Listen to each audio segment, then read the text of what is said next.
Hi church, it's Bree here. I am really missing you guys and missing just gathering together. I'm looking forward to when we can celebrate and all be back together again. Today I want to talk briefly to you about the Jewish wedding. I have loved learning about the story that the symbols that God put in the Jewish wedding so that we could understand the story of how He's drawing us back to Him. My research is from Jimmy Evans, so you can look more into that if you want to know more, but I'm just going to briefly touch on it in the few minutes that I have today. So in the Jewish wedding, after the families arranged the marriage, the groom came from his home to the bride's home and paid the price for her. It was actually the father who was paying the price. Likewise, Jesus left his home in heaven and came to our home on earth to pay the price with his blood.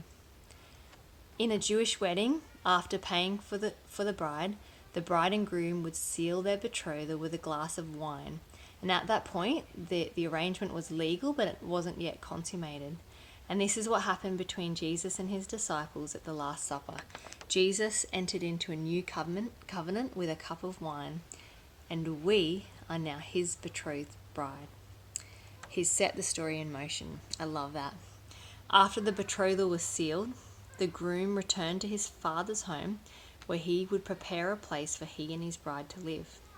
This is what Jesus was telling the disciples in the verse that I just read.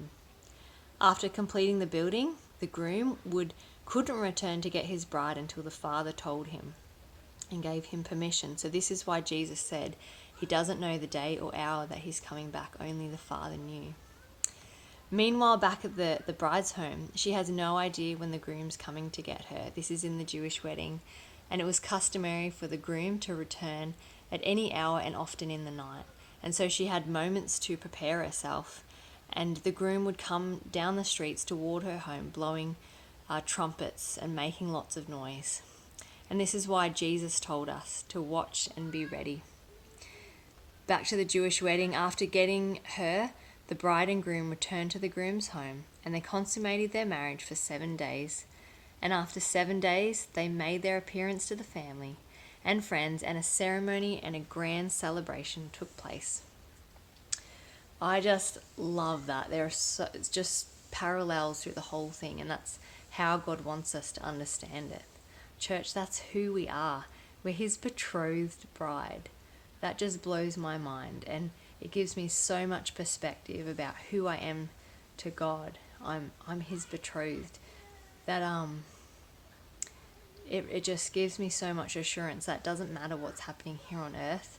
It doesn't matter what political party is rising to power or all the behind the scenes stories. This is the story that matters. Nothing can change this story. It's set in motion, and just as Jesus came the first time, he will not forget to come back for us. I love that a groom in waiting is just so eager and just waiting to go and get his bride. And that's what Jesus is like for us. So I hope you're encouraged and blessed to just be reminded that you're his betrothed and nothing can change that. Have a wonderful day, church. Bye.